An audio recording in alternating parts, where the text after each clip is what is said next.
All right, everybody, welcome back to another episode of Acquisitions Anonymous. Really glad that you're here. We have a fun one today. I'm Mill Snell, one of your co-hosts, joined by Michael Girdley. Our other co-host, Bill D'Alessandro, isn't with us today.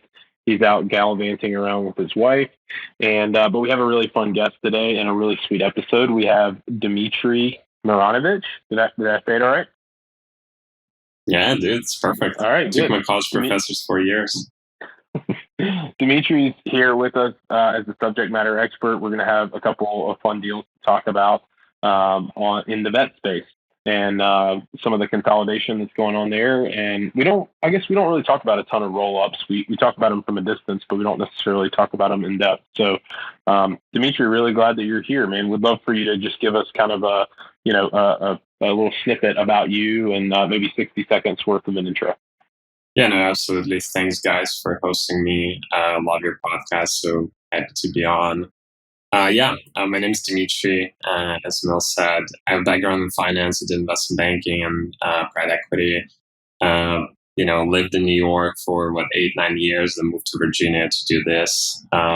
Actually covered the vet space at my last job, and we invested in several larger roll-ups in the space. I like the industry. It has both attractive economic characteristics, and I love pets, I love animals, and I ended up connecting with a friend of a friend who's a veterinarian, and the two of us clicked on values and sort of where we wanted to take this. And so the two of us embarked on a journey of building this together, and here we are.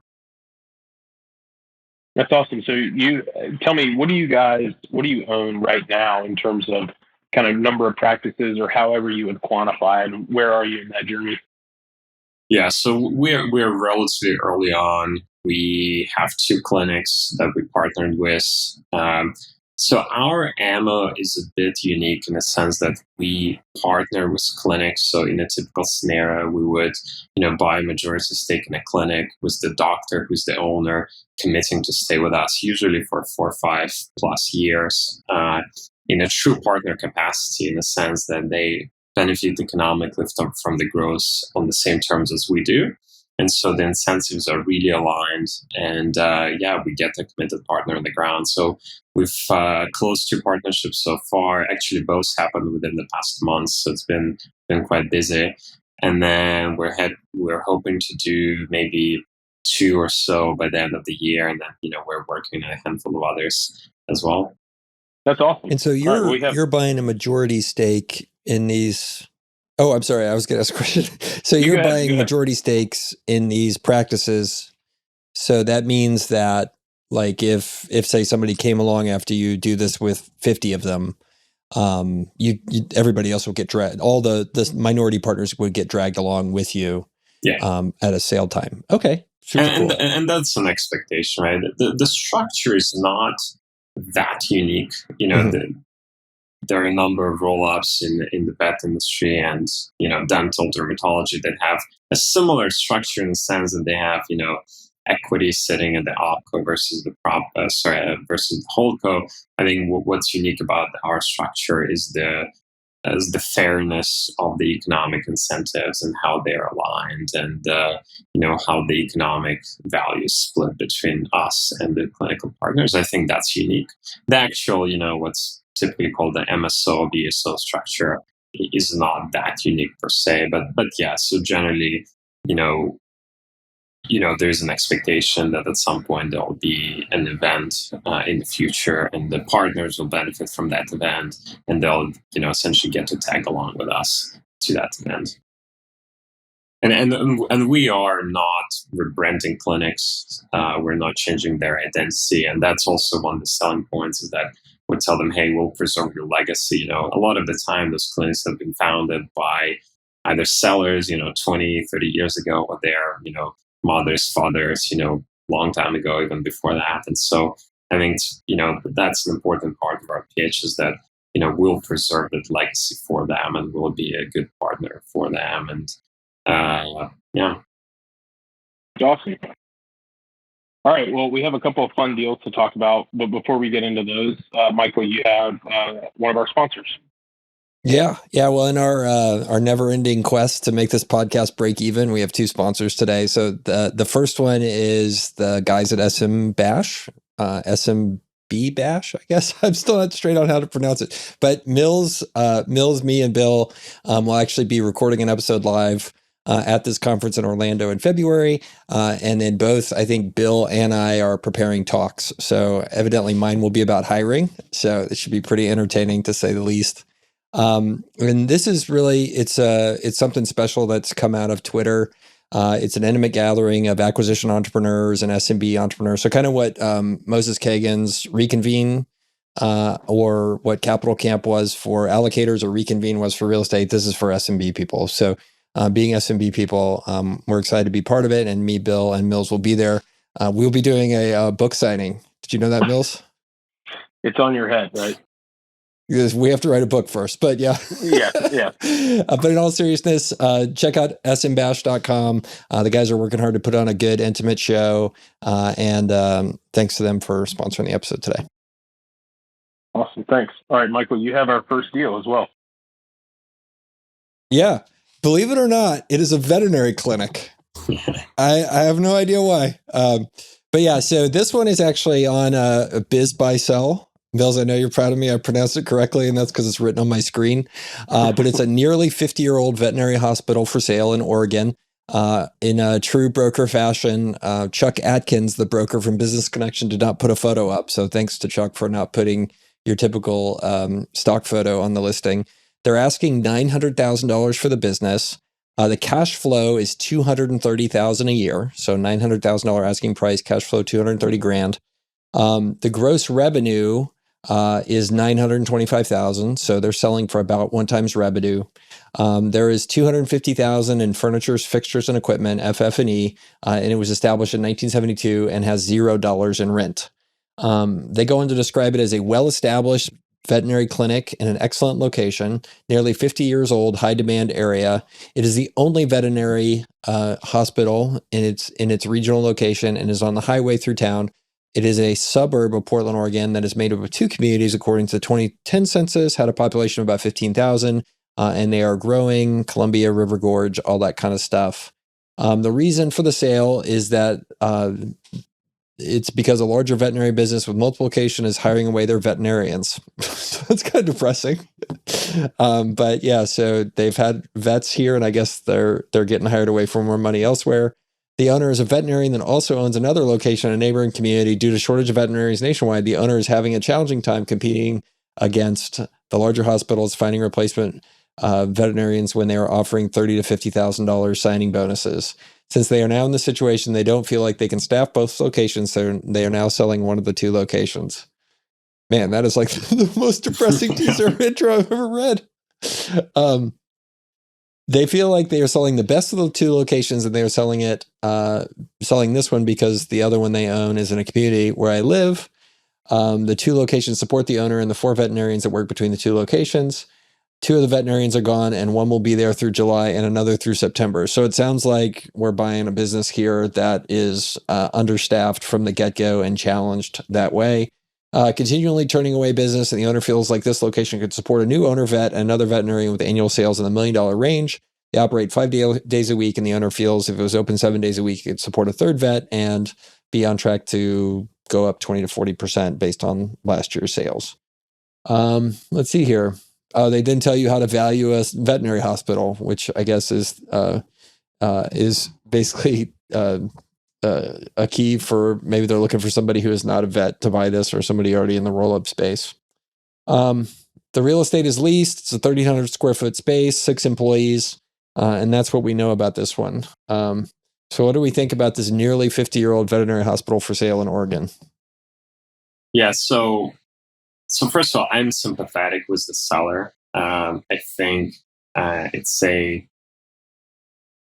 recruiting veterinarians is challenging in certain parts of the country, especially in rural hospitals. Now, it's definitely not impossible, and I feel really bad for him that he has to essentially seems like shad one of the hospitals that he owns because he's challenged to retain veterinarians.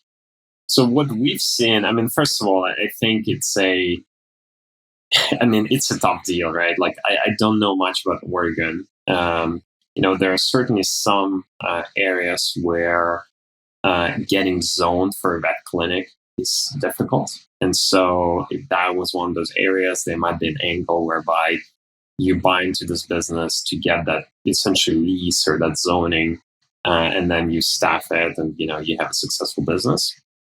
I mean, here it sounds like you're basically buying a building with no vet staffing. So I assume there is support staff is in there. So maybe technicians, receptionists, maybe practice manager and so forth, which is valuable. But I think what's the core of it, what's lacking is veterinarians, right? Because you can't produce revenue beyond sort of relatively minor amounts without veterinarians. And so I think that's challenging. I think it's interesting that they're being so upfront about the fact that there is one or two larger consolidators around there trying to poach or actually poaching their veterinarians, so that they're struggling to retain them. Yeah, I mean, it's Dzmitry, tough. can I ask a couple of kind of maybe dumb questions? Yeah, no, absolutely. Sorry. Is there a difference between a veterinary hospital and a veterinary clinic? No, there's no difference. Same thing. It's not like I think it's not like a hospital is improved in some way. No. I think historically there might have been some difference, but in today's world, no, it's the same thing. Okay. Yeah. Is there any difference in your mind? I don't know a lot about vet clinics, but the one kind of delineation that I'm aware of is like small animal versus large animal. Is there one that is better? I mean, I'm thinking about like the obvious differences, right? Of like, hey, this is my childhood pet and I want to spend a lot of money on it versus like, this is just, another horse on my farm or something. But is there any delineation, or is one of them preferred or kind of better liked in your analysis?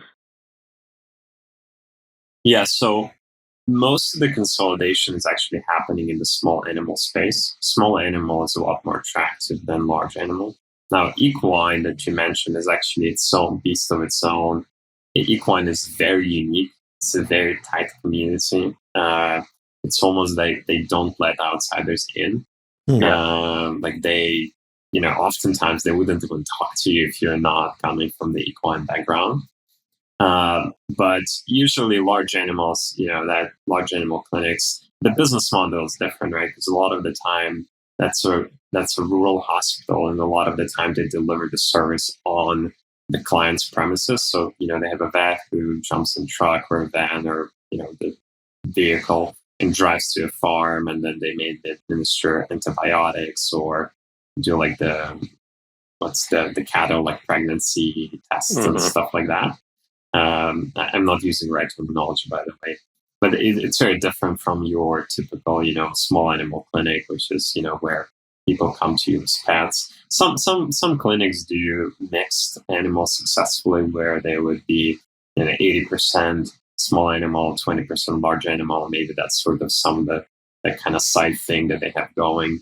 There's also exotics that is out there. That's birds, lizards, and things like that.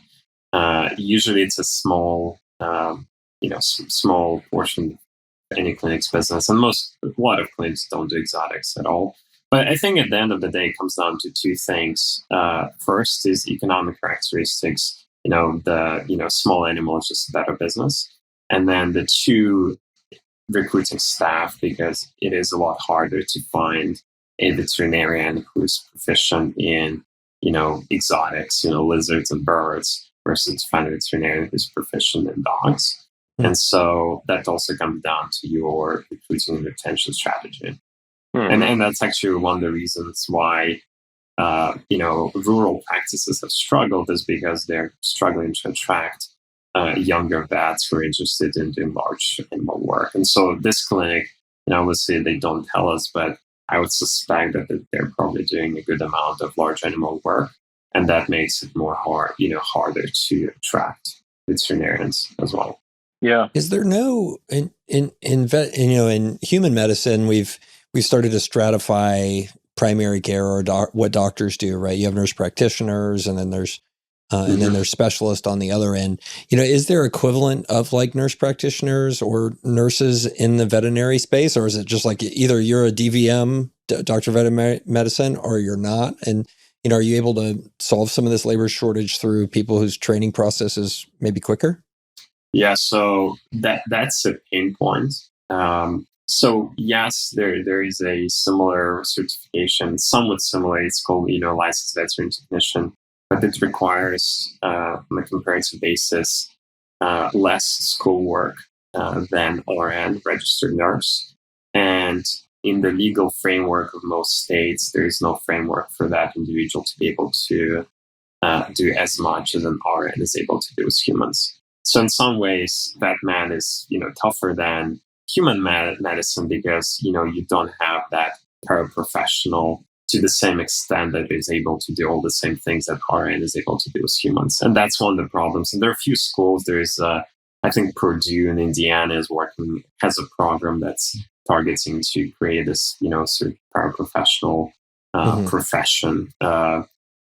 Within vet med, but then it comes down to state certifications and in which state they can actually practice what they are being taught. That's number one. And then, and also, like, actually, funny enough, telemedicine in some ways is more regulated with animals than it is with humans, in the sense that with animals, obviously animals can tell you what's wrong with them, right? They can tell you, oh, my leg hurts and this is how it hurts. And so most states have a framework whereby for your animal to be seen by a veterinarian, there has to be a pre-existing relationship between the veterinarian and the animal. And so that makes it harder to serve, a lot of patients via telemedicine, unlike in human medicine where that becomes an option in many instances. Well, and so these guys are struggling and trying to solve for 4 times cash flow almost, but they say they have this like strategic problem where they can't keep staff. And it says here that the other, like, I guess, Veterinary Clinics of America, some of the larger hospital chains in the vet space are offering $30,000 to $50,000 signing bonuses to steal away the vets that are working for this guy. How much does a typical vet make? So I'm going to give you a bad answer, but it depends.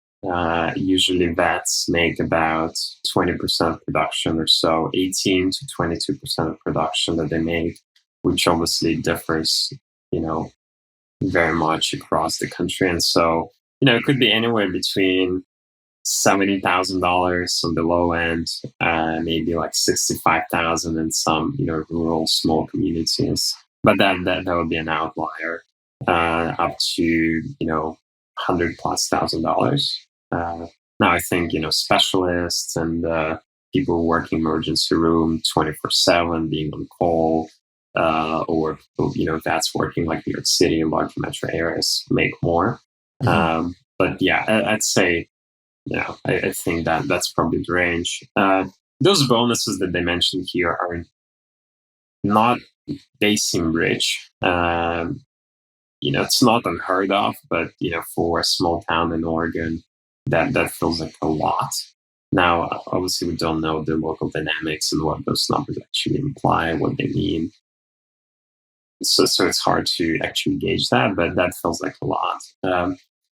Now, with your question about valuation and sort of 4 times cash flow, I mean, this cash flow figure is not real, right? Like, there's no veterinarian there, there's no cash flow, right? There's some cash flow because you could still run what's called tech appointments, meaning, a technician could do like ear cleaning and some other things, but, that's like a relatively small portion of your entire business. And so if there are no veterinarians, there's no cash flow.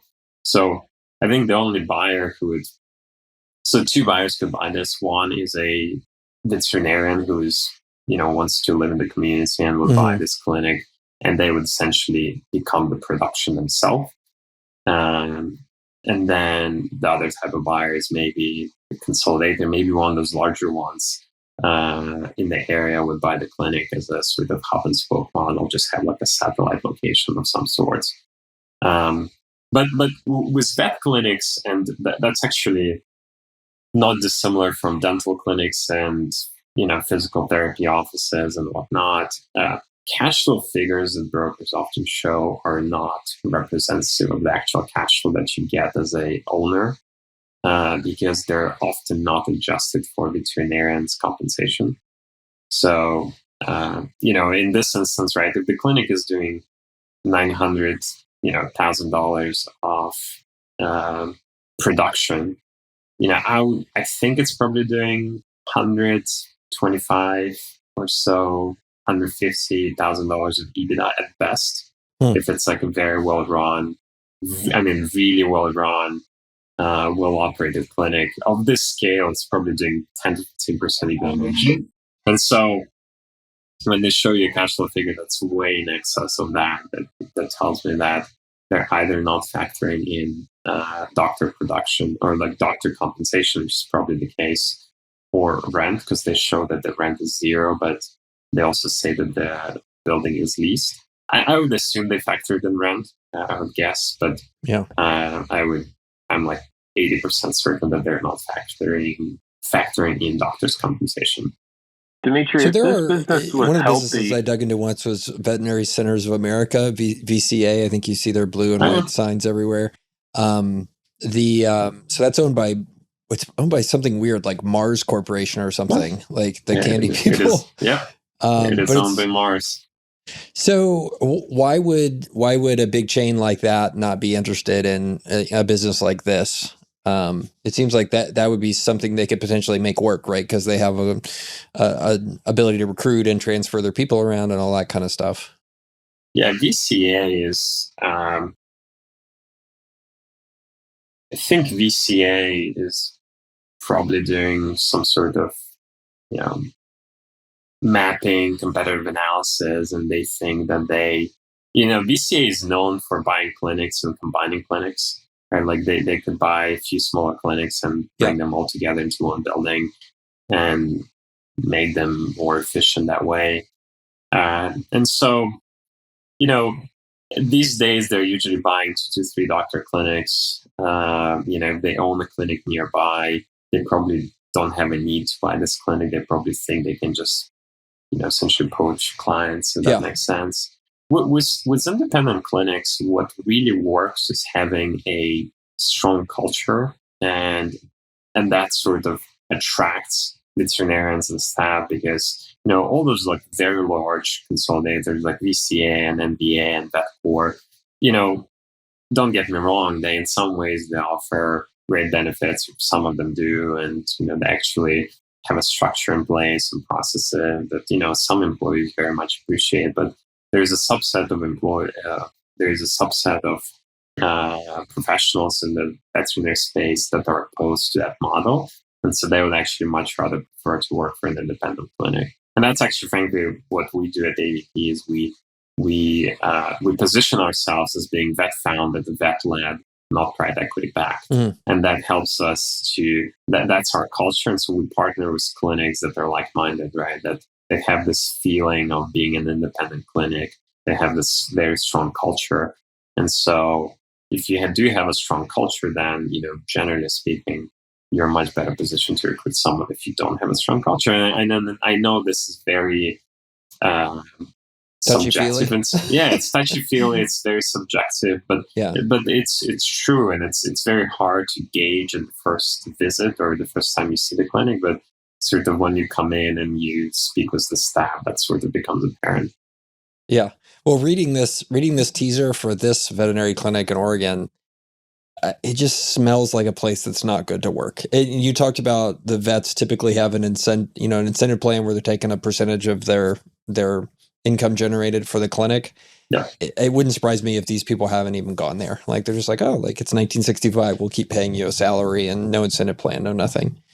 It's surprising. Yeah, you could be right. It's surprising. So the clinic has been around for 50 years, right? And That's great. I mean, usually that's a great sign, right? There is usually legacy, and I mean, I have utmost respect for the owner. I mean, I think, right, like they've done a great job keeping this clinic running it for 50 years. I'm wondering if that's not the culture aspect, if it's just fatigue aspect, where the owner has two clinics and maybe they're approaching an age or already at an age where they just don't, they just don't have energy to deal with all kinds of issues that come up, and they just find it hard to compete. So it might not be culture issue at all. They might have great culture, and that might be a wonderful hospital. So the one who's like very family style and true independent hospitals, but they're just struggling because the owner is exhausted from trying to compete with others and also running two hospitals at the same time. Well, I mean, it's interesting. One of the things when I'm looking at these businesses, I'm thinking about what am I buying, right? And when you're going in and partnering with these vets, you're actually solving the biggest problem it appears that these guys have, which is who's going to do all the work. And it's tough to see a lot of value in something like this if you're not already a vet or you don't have an ample supply of them. Right. So you're right. You're right. If this business had been healthy, right? If they weren't like bleeding off physicians or practitioners, are they right? Is the rule of thumb correct? Is it kind of 1 times revenue or maybe 4-ish times cash flow, even though that maybe doesn't reconcile with EBITDA truly? Yeah. So the 4 times cash flow. Well, we were just talking with Michael about this. The cash flow figure here must be significantly lower than that, right? Because typically a vet hospital of this size would have a 10 to 15% EBITDA margin, and which would be $90,000 to $135,000 roughly.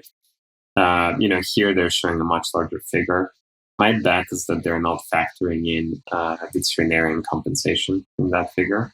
So, usually vets are compensated, roughly speaking, 18 to like 20% of production. And so that usually comes out of obviously your EBITDA before you get to like actual EBITDA or from your operating income before you get to your EBITDA. I bet they're not doing it here. I bet they're viewing this as like a cash flow that's available to you if you're the veterinarian and you buy this clinic. So if I'm a vet and I buy this clinic, I'll be generating $230K of cash flow to me, but that includes my compensation as a clinician. Yeah, like a seller's discretionary earnings. 1 times Right. 1 times revenue sounds about right. I think it depends again on geography and other factors, but that generally sounds right. You also have to look at the composition of revenue because especially more rural clinics, they would sell a lot of product and not a lot of service. So service is a lot higher margin component of your revenue, right? And service is, any sort of exams, tests, and it's actually could be characterized differently, but it's like surgeries and whatnot. And then products is basically, anything that oftentimes you can get on Chewy. And so products are lower margin. And again, it depends. Some products are higher margin, but general rule of thumb is that products are lower quality of revenue. And so you would want to know what the split is before making that assumption. But generally speaking, like a 1-time sales is a good estimate. Yeah. But then again, if your margin, if your sales mix is such that your margins are less than you would think, then you'd probably go with like less than 1 times revenue, or you could go more than 1 times revenue if it's really high quality revenue. Sure. Well, let's move on. Let's move on to the second deal. Moving on to deal number 2. Yep. Yeah, that's great. You got sponsor first. Yep. It's our longest running sponsor, tinyacquisitions.com. So it's a great website where you can go and buy and sell small money making projects. So usually selling for 10K or less. So mostly online businesses. So if you're the typical, kind of tech builder who's built something up with a little bit of with a little bit of revenue and you want to go sell that FBA business or online SaaS business that's tiny to somebody else, you can do it all in one click. They handle escrow and all that stuff. So they have a bunch of projects here shown their website, and the money will show up straight in Skype or Stripe if you're a seller. So pretty fun little business. Thanks to Jake and everybody on the team for supporting us, and check out tinyacquisitions.com if you're interested in a good way to get up to speed on owning a side hustle business with a few clicks. So back over to you, Mills. Awesome. Thanks to Tiny Acquisitions. So our second veterinary practice deal for the day, Michael's going to pull up the website for it, but this is a one that Dzmitry sent over to us that we kind of talking ahead of time found online. So this is in California. It's a veterinary practice for sale. The asking price is $795,000. Says that they're a very successful, long-established practice located in Humboldt County. They're a small animal practice, 68% canine, 31% feline, and 1% exotic. So that kind of matches up with what Dzmitry was saying earlier. It's a rural town of about 136,000 people. It's a great opportunity for the practice to gross over 1.45 million, so 1,450,000. The practice is open 5 days a week. It's a beautiful landmark building, just under 4,000 square feet, and it includes an on-site residence, which allows plenty of space on this 10-acre parcel. Interesting. So the business has been around since 1985.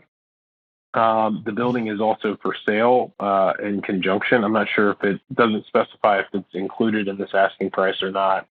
The demographic is rural. They have three operating kind of exam lanes. They kind of give some description about the design of the building: a reception area, 9 large kennels, 2 large cages, 24 medium and 11 small cages, kind of 3 treatment exam rooms, 3 surgery, 3 recovery rooms, 3 laboratory, 3 x-rays. They do medications, vaccinations, labs, surgery, professional services, and offer pet supplies. And then their 2020 gross revenue was, that 1,450,000. 2019 gross was about $100,000 less, kind of the low 1.3 millions. Staff-wise, they have 2 full-time receptionists, 2 full-time assistants, and 1 full-time office manager, which makes me think that it's probably just a one bet, but we'll get Dzmitry to chime in on that. They, let's see, it looks like 900 patient visits a month and about 40 new patients a month. And there's some nice pictures of the inside. Dzmitry, take us to school on this one. Yeah, so I have questions, but my gut reaction is that this might actually be interesting. Now, I would caveat that we don't look, we look at clinics through the Midwest, East Coast, South. We don't go to the West Coast. We don't go to California. There's some regulatory issues there that make it harder to operate, but that's sort of setting this aside. So clinics specifically, they're saying they did 1.5 million of revenue, gross revenue last year. This is actually a decent size. I would think this is probably a 2-vet clinic, maybe 1 full-time, 2 part-time vets. Could even be like 2.5 vets, frankly, depending on how productive they are. And also depends on the pricing environment in that area specifically. But this could actually be, pretty interesting on that standpoint. The staff here, frankly, is elite. I don't know if they've listed everyone. I do have a question because they don't list any. So I guess they list 2 assistants. There are no technicians. I would think that, it's quite challenging to produce 1.5 million of revenue without more support staff. So usually a good rule of thumb is you have 2 to 3 assistants slash technicians per veterinarian. So there's 2 vets here, which is my assumption. They probably need to add another, 2 assistants or 2 technicians. And so my guess is that the clinic as currently staffed, is actually understaffed.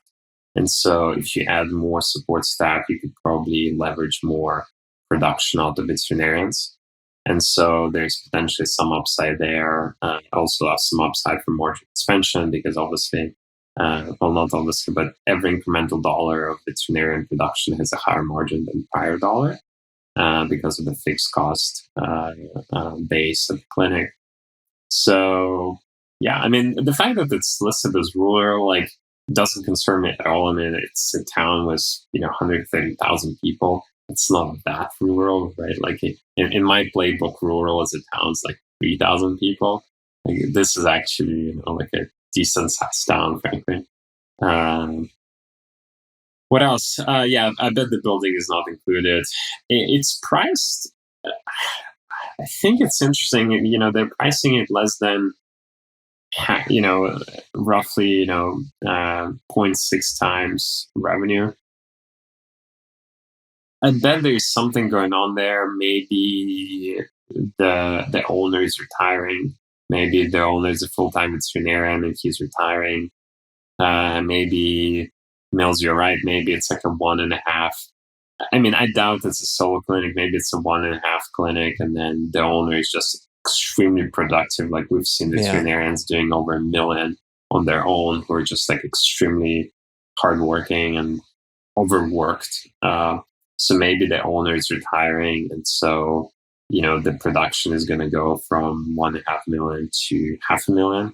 I don't know. Maybe that's what's driving the price, because if this was a clinic that has truly 1.5 million of production, like, it would be selling for more than $800,000.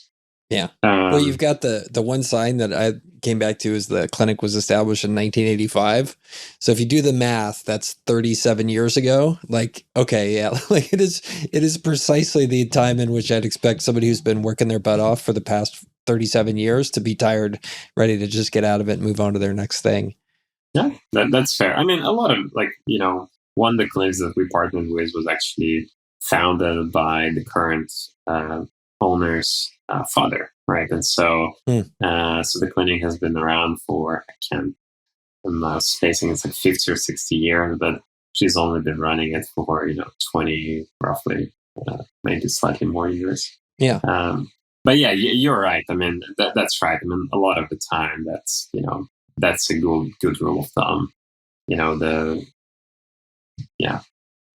So something Dzmitry, like this, it sounds like the first place you'd kind of go is the same problem the first deal had, which was, how are you going to staff the clinic? And also, like, if the current owner is very productive, like, what does that mean for future production?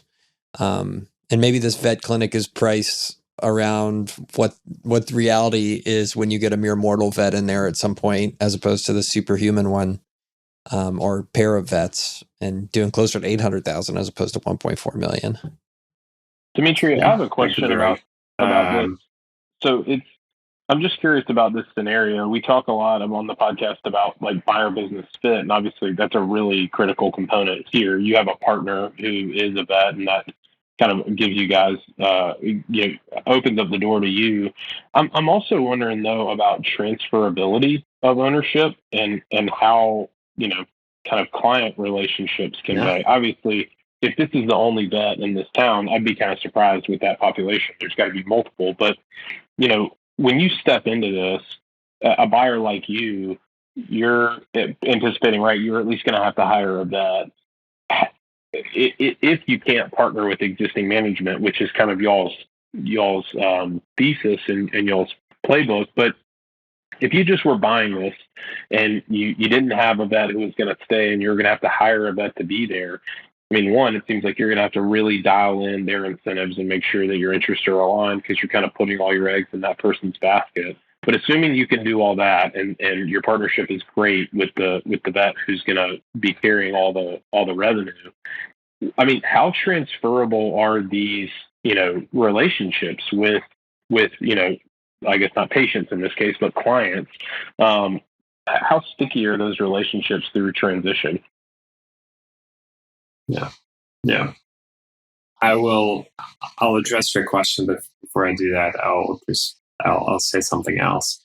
In many states in the U.S., medical businesses like that, whether it's a vet clinic or physician's office or dental office, are not allowed to be owned by non-professionals. Yep. So I don't know the rules in California. We've never done a deal in California, but for example, in the state of Texas, you're not allowed to own a vet clinic if you're not a veterinarian.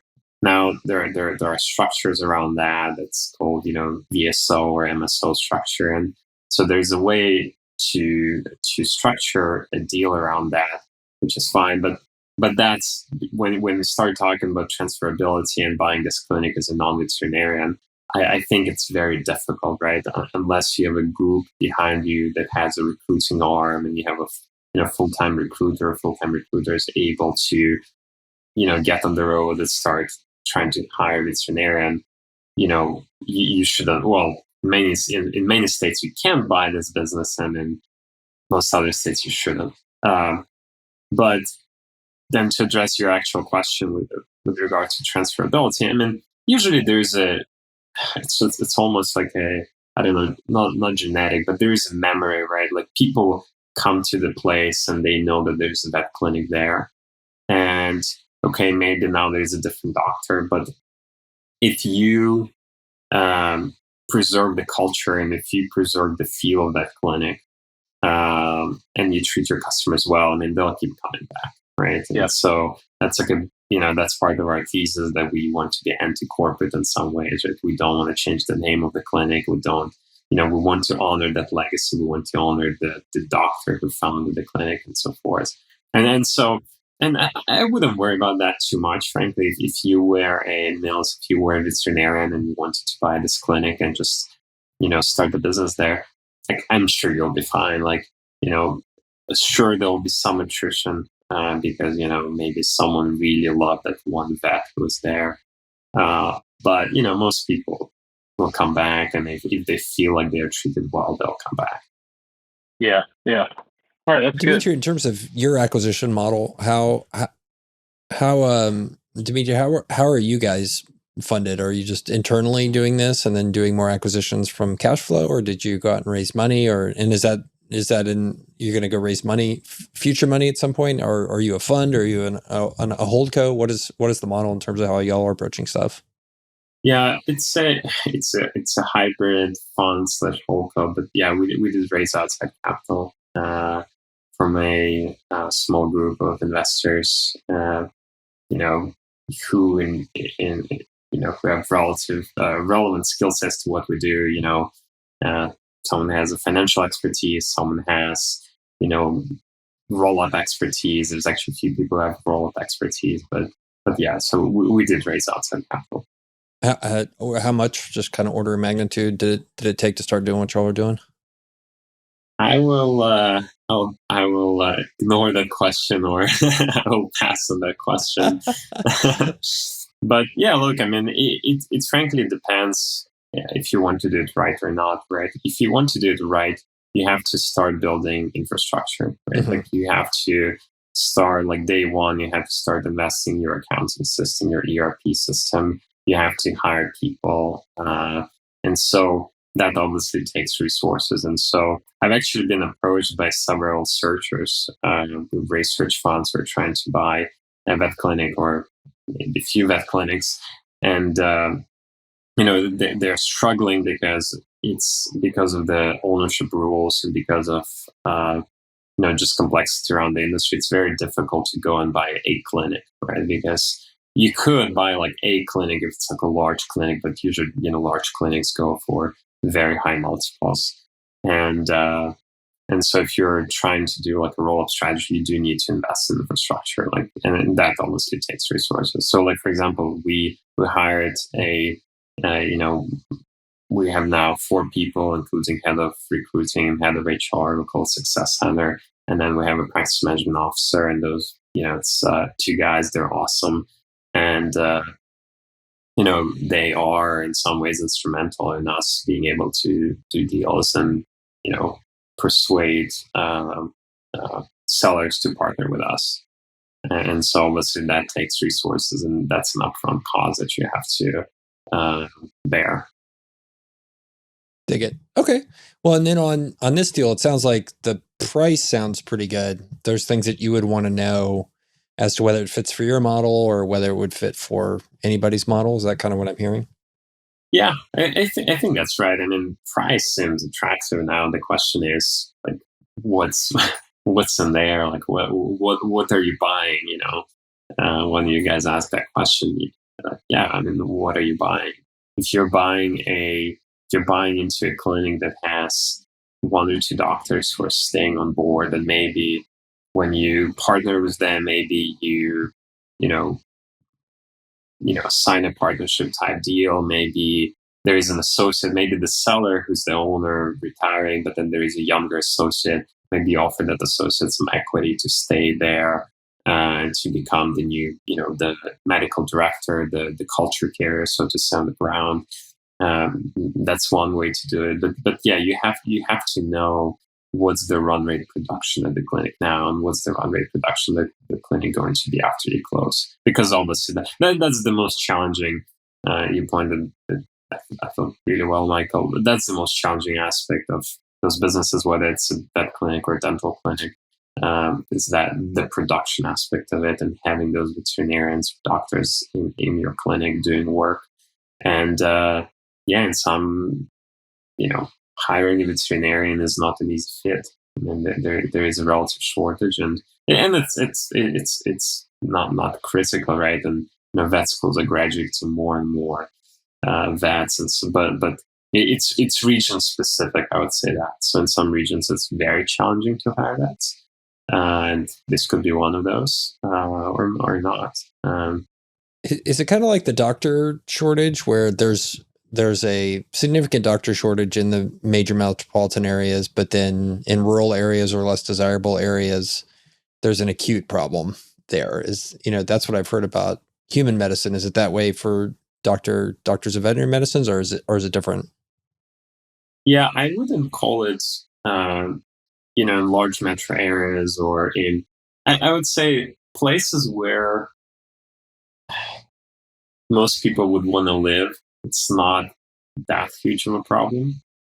But it becomes an acute problem in like truly rural areas. Like we're talking about towns with, 3,000 people population, 10,000 population, I think that's a real problem. And part of the problem is because, realistically, vet services are not priced where they should be, right? Like if you think about it, doing an orthopedic surgery on a dog is more complicated than doing an orthopedic surgery on a human, right? Because, for many reasons, the dog is smaller to begin with, right? But then the cost of doing dental, right? Like for with human, right? Your dentist could do your dental work and you're fine. With dog, you have to sedate them, you have to do anesthesia. Like, doing x-rays is more complicated because it's smaller. So it's, point being is, but then the cost is, or like the price that you get as a consumer is way different, right? Like an orthopedic surgery in the dog, it depends where it could cost you like $1,000, but as a human, it's going to cost you like $20,000. And that trickles down to the fact that vets are, paid less than they should be paid. And, So you're saying we just need to go back to, we need to replicate the human system with the pets? No, no, I'm not saying that. I'm just saying that. Oh, no, I'm not either. It's terrible. As a human, I hate it. Yeah, I'm just saying that. And that's actually, by the way, that's an interesting topic to chat about real quick. Like the nature of accounts receivable in Batman is awesome, right? Like you would collect revenue usually same day or 2 days later, depending if it's credit cards, it's 2 days later. If it's cash, it's the same day. The service was rendered. And we pay our vendors anywhere between 30 and 60 days later. So there's a negative working capital that obviously funds your operations and whatnot. In human medicine, you flip it, right? Yeah. Like in dental or whatever. Like we actually in my job, like our firm invested in a dental roll-up and dermatology roll-up as well. And yeah, those are very different cash flow profiles. But larger businesses, which makes it easier to consolidate too. That's on the offsetting side. That's good. That's This great. has been really, really informative, Dzmitry. It's fun to hear you talk about it. Any ways that our listeners can kind of support you and follow along with what you're doing, and any way we can be helpful to you? Yeah, and then look, I think they should support their local vets, support the profession. I think it's important. They could follow me on Twitter. I am at Dzmitry, Dzmitry 9.